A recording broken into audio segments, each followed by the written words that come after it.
damn, like, what would mommy say? Mom would be like, stop being a pussy. Hi, everybody. It's me, Zhanae, and welcome back to another episode of my podcast, The Power Is Mine. And today's episode is going to be titled, Do I Have Just One More? Now, I know at first hear or listen or whatever, that might sound like a little bit of a confusing title. Like, what is that about? But I'm getting somewhere with this, you guys. I promise. Just stay here. And today we're welcoming on our very first guest. When this audio gets converted, you guys are not going to know who I'm talking about. But say hey. It's my puppy, you guys. It's my puppy. Say hey, Big Papa. Y'all, he is so heavy. Look in the camera, baby. You're so cute. So, this is my first special guest. We're going to ask him how he's doing. How are you doing, little Papa? I'm playing. Okay. So, back to my podcast. Do I have just one more? Go ahead and go take a nap, Big Papa. So, do I have just one more? So, this topic, basically for me, shout out to all my fellow procrastinators. This is not a good thing for y'all. Do you have just one more second? No, you don't. Get your ass up and do what you know you're supposed to be doing. Because a lot of the time, as I was talking about in my other podcast episode, I have to fight through like not doing stuff or putting it off to the very last moment and still even, I just have a really hard time sometimes. And it's not even fully because my schedule gets busy. Sometimes it's just when I'm finally relaxing, I just don't want to put forth effort towards like work anymore sometimes. Like I just get super drained because like working at the club be taking so much out of me, y'all. And I'm talking about more sense like mentally and physically.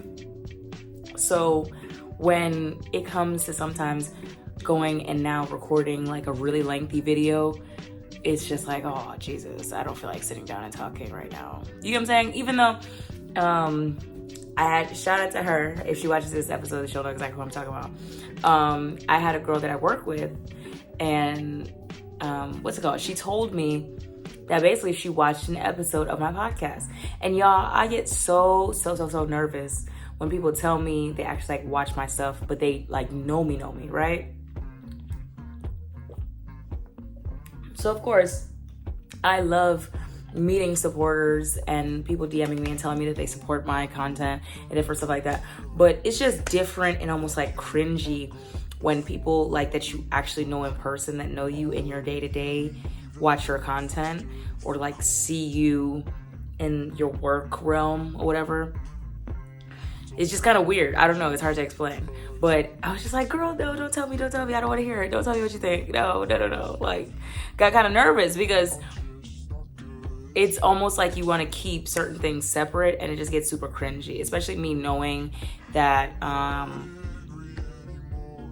like the biggest supporter of my content would be like my brother in my family. But everybody else will kind of just be like throwing shade a little bit, or you know what I'm saying? They're just not as supportive as I want them to be. And it's just weird. So now I feel like when people know me personally for real, I just kind of want them off my social media. Like, you don't really need to see what I got going on. And then there's people that know me for real and they don't comment on seeing anything that I do. So it's just weird. But back to the topic of this podcast. We're not going to get too in-depth with that show because this ain't really supposed to be a podcast with me crying, you guys. So if I start crying, I blame y'all. Because I don't know. I be just crying too damn much. Like, but I feel like me being on my personal journey, trying to heal, trying to educate myself, trying to educate the community about different things, and making people just feel a little bit more comfortable talking about what they're going through, or creating a dialogue so that you guys can take what I'm saying about maybe my friends or my family or work situations or life situations, and then be able to communicate how you're feeling with people that are closer to you through like seeing me openly communicate. So that's really why I do what I do.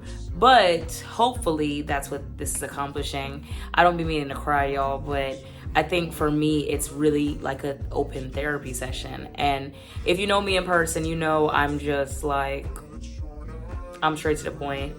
I talk just as much. That's what a girl was saying that knows me at Fuma Club. I talk the same way on camera that I talk in person. So if anything, I was joking with somebody about the fact that for whatever reason, when the camera starts pressing record, sometimes I do have a customer service type voice. So that's why y'all see, like, sometimes in the middle of videos, like, my accent or whatever is switching, because for whatever reason, when I press record, my voice changes. I don't know why, but for the most part, the way that I communicate myself is the same way that I do on camera. So she was like, girl, it's just like when you're in person talking to me, it's the same thing. You just kind of talk the same way. But hopefully that everybody seeing me kind of have these dialogues on camera, seeing me try to make this journey, seeing me do what I do in my life is helping them. I really hope so. The people that do let me know that it's helping them, I really appreciate you guys, because it really touches my heart. Like, and it keeps me going, because I'll be in my low moments, and trigger warning, I do get suicidal at times. I have dealt with it, probably like ideations, since I was around, like, I want to say like 16, 17, right? So me going through that, sometimes I have really hard low moments in my life where I'm just like, damn, man, like, what's going on? Like, I had a moment the other day, because honestly, I've lived a pretty damn hard life, you guys. And everybody has their own levels of hard. I always tell you, I'm not trying to place myself above the next person's struggle. This is not the struggle Olympics. But for me personally, I feel like I have pushed through so much. I've gone through so much. I've lost so much. And sometimes I just feel really, really lonely. And I didn't really start feeling like this for real, like this deeply lonely, until like I lost my mom. So I feel like my whole life trajectory kind of pivoted a little bit when I lost my mom. Like, and even not if it's like life trajectory, but like mentally, I took a turn for the worse when I lost my mom. Like, everything after in my life just kind of just felt like I couldn't really keep a hold of myself mentally. So it's been kind of hard to still want to keep fighting and still want to keep going and still want to keep pushing, because for the longest I just saw my mom as my reason why. Like, I'm trying to become like better because I would like to make my mom proud. I'm trying to gain this amount of money because I want to be able to take care of my mom. I'm trying to do this and do that. I can see you in the background, Big Papa. I'm trying to do this and do that because, like, I want to make sure my mom is comfortable. She came from so much. You get what I'm saying? Like, and for those of you who are children of immigrants, you know that they've gone through a lot. They're trying to do all they can for their kids to have a better life. So we almost feel like we owe it to them. We feel like it's our responsibility, and we work so hard for an education, for like financial and all that different stuff, because we want so badly for the opportunity to be able to give back to them, like way more than what they could give to us, you know, to help them realize that American dream. You know what I'm saying? So for me, my mom was my reason why for so long. And just the way that I look at life, really, I do believe that when you have children, you need a community. And it's hard to be a single parent. It's hard to be a two-parent household. And that's why I say, even when it comes to just plenty of different stuff, like, kudos to y'all who have kids, because it's a difficult situation. It really is. No matter how people try to make it seem, it's not easy. And it's okay to complain at times, because it's not easy. And I watched it from my mom's perspective, like how hard it was on her. So she was my reason why. Like, I just really wanted to try to make life easier for her. And when I was like on the back end of 18, almost 19, I started dancing, and I started to make this surplus of money. And I was able, that's not how I got it. So when I was around like 18, I started to like work jobs. And I was working at Target and Bed Bath & Beyond, and I was doing hell overtime, y'all. Listen, I used to fall asleep squatting in the stock room in Bed Bath & Beyond. just trying to get a nap between working doubles. You get what I'm saying? Like, I was working hard, and it was in a plaza where the Bed Bath was here and the Target was there. So I would be changing my clothes in the parking lot, running to the Target like I was Superman, changing my clothes in the bathroom before the shift, just working, get off a shift at Bed Bath & Beyond, go on to a shift at Target immediately after, open and close either store. Like, I was working really hard. And I ended up getting an apartment, and that was my first apartment. And I was so proud of myself. I was so happy that now I could finally take care of my mom. But my mom was also a person that basically, like, people eat. They call it eating with your eyes. So because I was working so hard, or because it was different little situations going on, because they was kind of scamming me and stuff like that. And I need to do a video about, like, having a first apartment or something like that, because I want to, whoever has not had their own situations of, like, having apartments, because I've had 2 or 3. I feel like I have 2. I think I had 2 apartments, and you can go through so much different stuff just because you don't know. It's nothing wrong on you. You just really just don't know.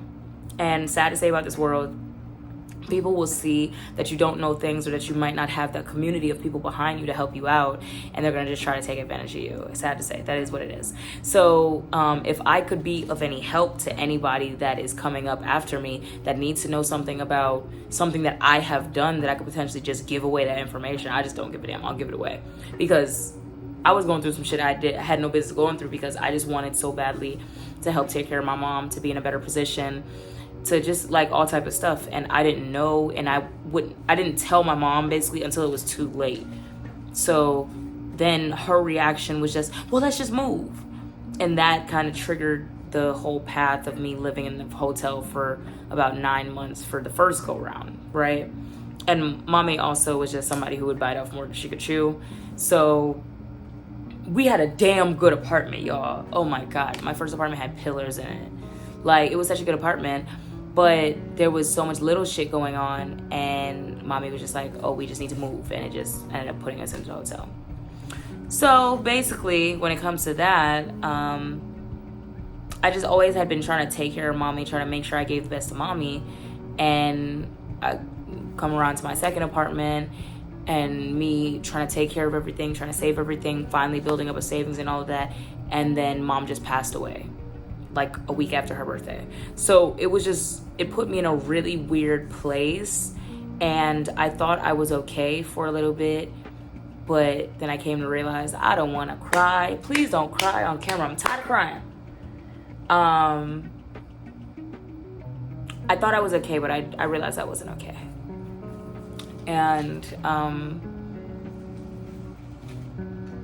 then I tried to get around my other family, my dad's side of the family, and it just really wasn't the best thing for me. Like, I thought it would be, and that's why I did it.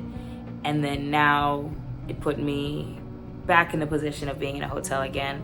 So now I'm a little bit more focused on myself, but it is hard to do it because right now we're in a little bit of a slow season, and I'm just not making as much money as I would like to. And I'm kind of in the money pit of transportation and hotels and just eating. Like, it's just all, I'm not making as much money as I need to get myself out of my situation. But I'm having to remember God does not make mistakes. Even though I be getting frustrated with God, I want to break down and cry. I yell at the sky. I get so angry. Like, God doesn't make mistakes. And I don't know how delusional it might seem. I'm having to hope for the best. I don't want to cry, and I can feel it coming. I'm having to hope for the best, that me going through what I go through for the length of time that I go through my different situations is helping somebody. I don't care how fucking delusional it seems. I just really pray to God it's helping somebody, because I just don't want to believe that I'm just struggling for nothing. I don't want to believe that everything is just happening to me for nothing. I want to believe that things are happening for me, to become better, for me to learn, for me to inspire the next person, for me to help the next person through what they're going through. They might have the exact same situation, a worse situation. I don't know. But it's just so important to me to be that beacon for somebody, even if I can't be it for myself.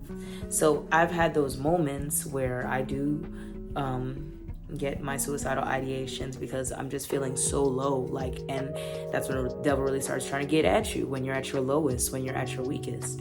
And that is a point of the title, Do I Have Just One More?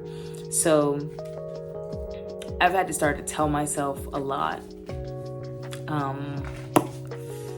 I'm trying to hold back the tears, y'all, because I don't want to cry every single episode of my podcast. I think I'd be crying because I'm by myself. So it's just different. It's like I'm talking the feelings out. But if I was talking to somebody about this, I wouldn't be crying. So it's just weird. But basically, Papa's back here chewing up the damn papers. Basically,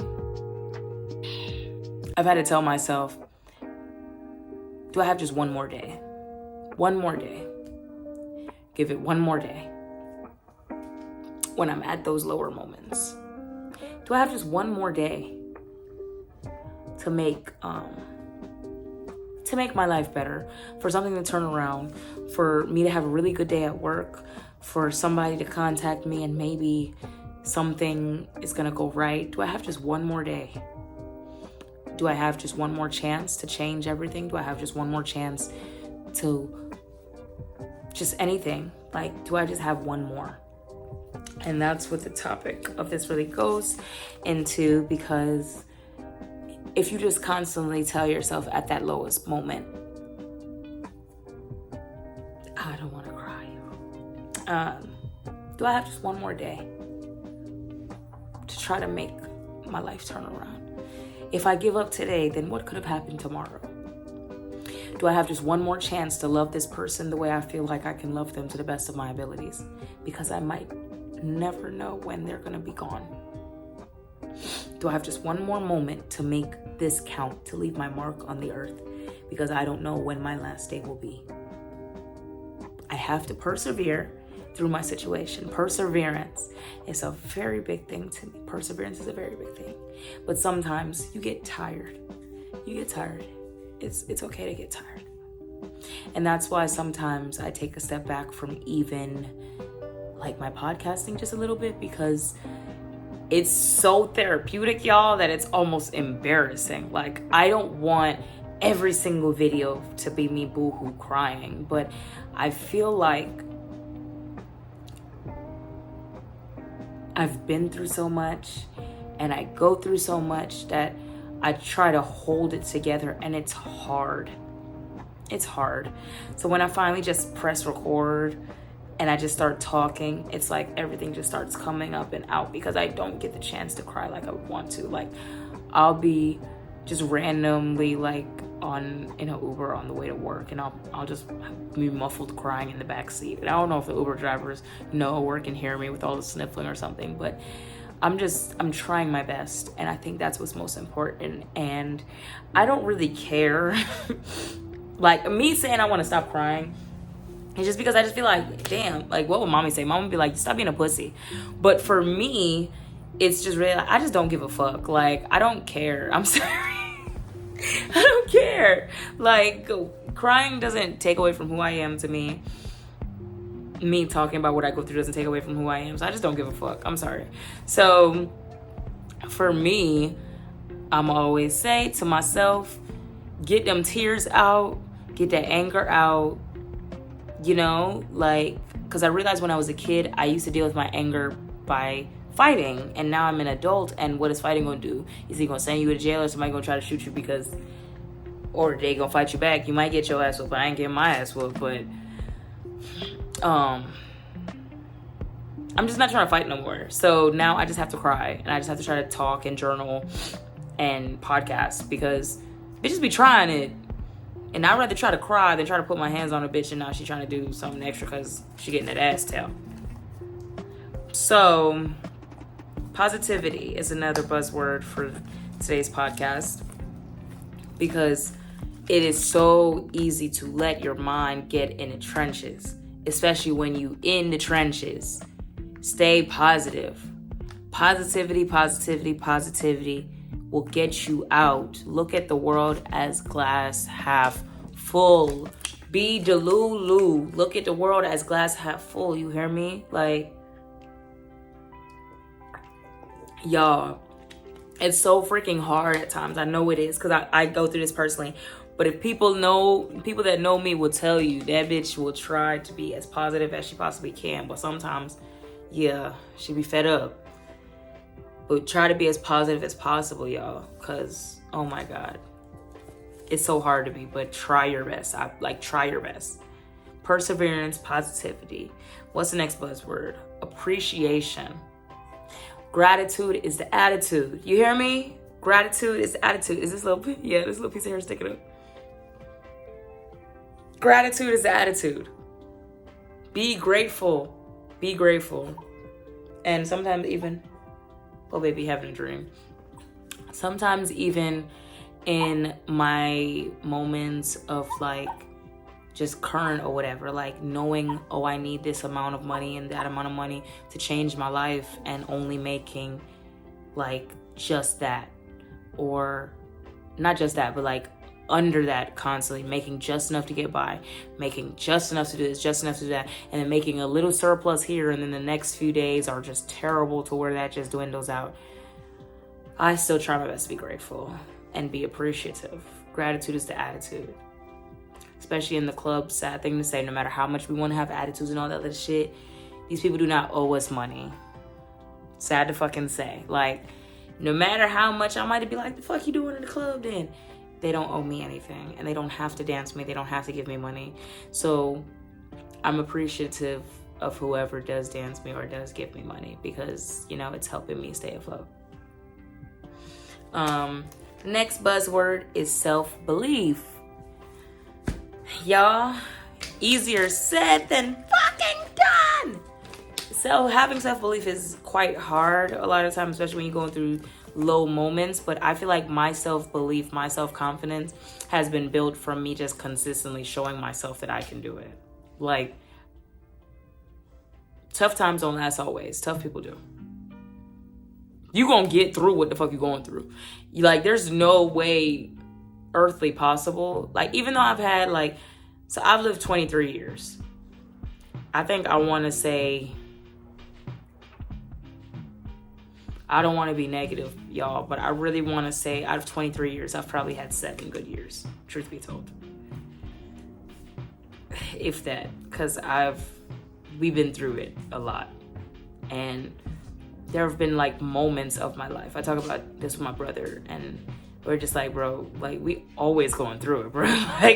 We've had moments of good, and the good is clouded because of what I had to do to get that good. You know what I'm saying? I had to strip so we could have these clear moments. Or it was just, it was a clear moment, and then next thing you know, we were getting evicted, or we were losing a car, or you know what I'm saying? Just some shit like that. So I'm not gonna say that I just don't completely appreciate my life, but there are definitely times where I'm mad at my parents a little bit, because I'm like, bitch, I didn't ask to be here. Y'all gave me this life, and now I have to sit here and struggle because of the life y'all decided to give me. Because y'all couldn't keep y'all horny ass hands off of each other, and now I gotta struggle. But I let them be. But in my moments, I do get angry, because I'm like, bro, I'm tired of going through it, bro. I'm sick and tired of being sick and tired of being sick and fucking tired. Jesus, when is enough enough? And I even be saying, God, you don't think I'm strong enough already? Stop giving me battles. I'm tough enough. But that's just life. You're gonna always have different experiences that you need to learn from, different hardships and stuff like that. Tough times don't last always. Tough people do. So when you're in those lower moments and you find it hard to believe in yourself, say, okay, if I have just one more chance to make this shit pop, let me take that one more chance. Do I have just one more moment with this person to try to change these things? Can I just apologize? Life is short. And I'm really a person, I believe it in opening your heart, opening your mind, and opening up your mouth to apologize to people and be able to say I was wrong.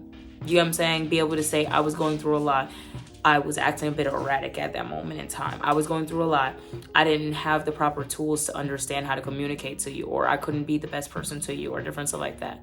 So I believe in apologizing when you're wrong, apologizing sometimes to keep the peace just a little bit. Even though sometimes I can't stand it, but sometimes just keeping the peace. Because it's not that serious to be beefed down with people. And basically, do I have just one more day? Like, today might have been terrible, but tomorrow could be the best day of my life. You know what I'm saying? So do I have just one more day?